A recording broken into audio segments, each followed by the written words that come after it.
(17 de abril de 1996). Manifestantes do MST ocupavam a chamada Curva do S, na rodovia PA 150, em Eldorado dos Carajás, no Pará. A ação da Polícia Militar, chamada Coibir a Manifestação, resultou num massacre. 19 mortos e mais de 70 feridos, muitos deles, até hoje, levando no corpo as balas disparadas a queima-roupa. Manifestavam-se pelo direito de ter um pedaço de terra onde fincar suas raízes, produzir alimento e escrever sua história. Já tínhamos caminhado 3 dias, era o 4º dia de caminhada, e chegamos aqui, decidimos acampar.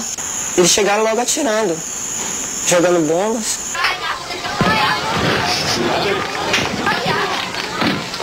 Eu senti pelas costas um companheiro que caiu por cima das minhas costas. Aí eu afastei. Quando eu afastei, eu vi que o tiro tinha pegado na testa dele.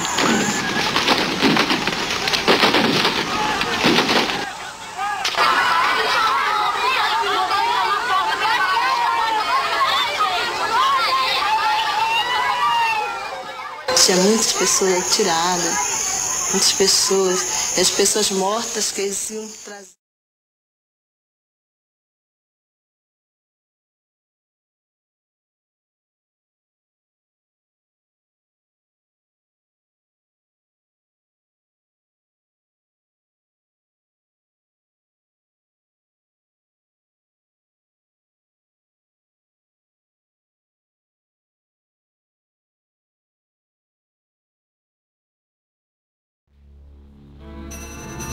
A partir do século VIII a.C., ocorreram vários acontecimentos históricos que interessaram a Península Itálica e a toda a bacia do Mar Mediterrâneo.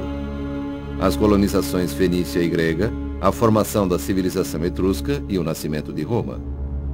Os fenícios, que há tempo frequentavam o Mediterrâneo, mais ou menos nesse período, fundaram uma série de colônias no litoral, em pontos de rotas comerciais. Cartago conquistou a hegemonia entre as colônias, chegando a controlar toda a parte ocidental do Mediterrâneo. Enquanto isso, os gregos fundavam muitas cidades, principalmente ao longo do litoral sul da Itália e na Sicília. Naquele mesmo período, na área delimitada pelos Apeninos, pelo Mar Tirreno e pelo rio Tibre, no centro da Itália, formava-se a civilização etrusca, que chegou ao seu apogeu no século VI a.C.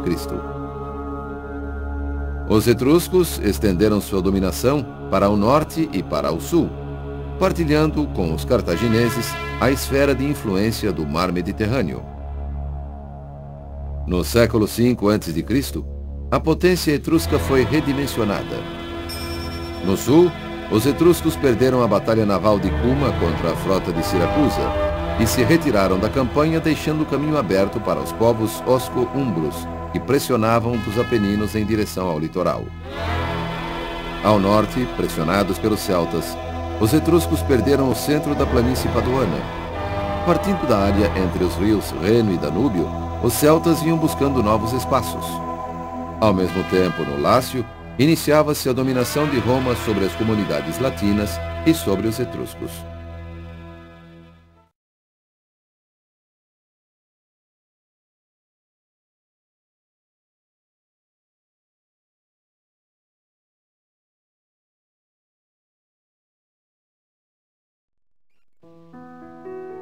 Da metade do século IV até o início do século III a.C., Roma empenhou-se na conquista da Itália Central.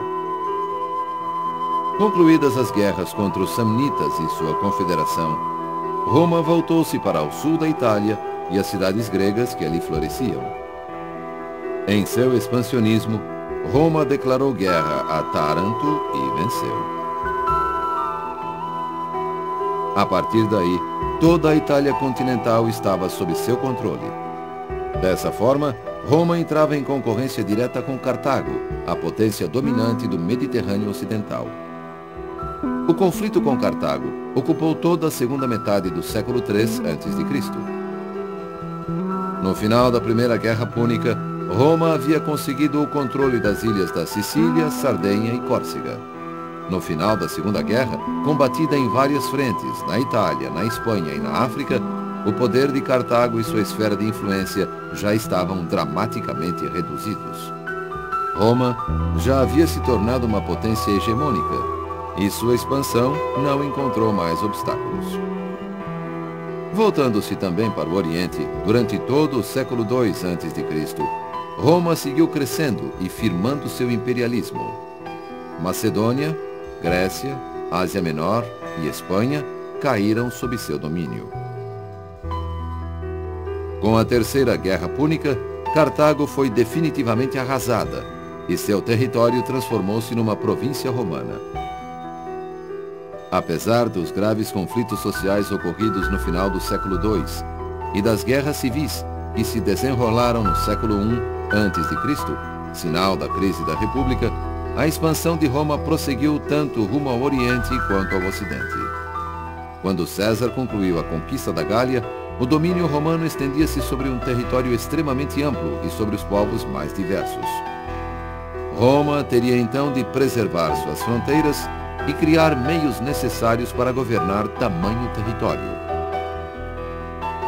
A solução encontrada foi a criação de um novo regime de governo, o Principado.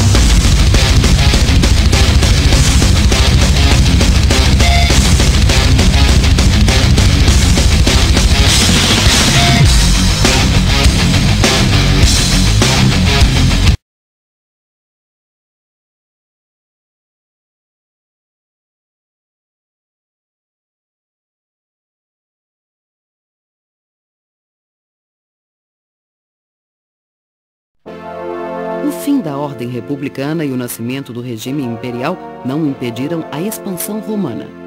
Pelo contrário, em várias ocasiões, os imperadores romanos tentaram igualar suas conquistas às de Alexandre o Grande. Almejavam conquistar o mundo conhecido, valendo-se da ideologia helenista do Império Universal. Augusto, o criador do Principado, reorganizou o sistema de governo das províncias romanas. Confiou ao Senado as províncias a tempo conquistadas e romanizadas e submeteu ao controle direto do imperador as conquistas recentes, onde se localizavam os exércitos. Durante toda a primeira era imperial, nos 2 primeiros séculos depois de Cristo, Roma continuou as campanhas militares e com Trajano ampliou ao máximo a extensão de seu território. Porém, há algum tempo, a proteção e a conservação das fronteiras, principalmente nas províncias Germânica e Parta, verdadeiros pontos nevrálgicos do Império, haviam se tornado um problema grave. No final do século II d.C., começaram as dificuldades com invasões de tribos germânicas na fronteira entre os rios Reno e Danúbio, que foram repelidas a muito custo. O século III foi um período de crise econômica, social, política e militar. Tendências descentralizadoras levaram 2 estados a se declararem autônomos em relação a Roma, o Império das Gálias e o Reino de Palmira. Ao mesmo tempo, crescia a pressão das tribos germânicas nos limites entre o Reno e o Danúbio, e os partos, aproveitando-se da fraqueza do Império no Oriente, renovaram seus ataques. A unidade territorial romana foi reconstituída com Aureliano. Com Diocleciano I e depois com Constantino, o poder supremo de Roma passou por reformas radicais. O modelo de principado instaurado por Augusto transformou-se no poder absoluto, nascia o dominato.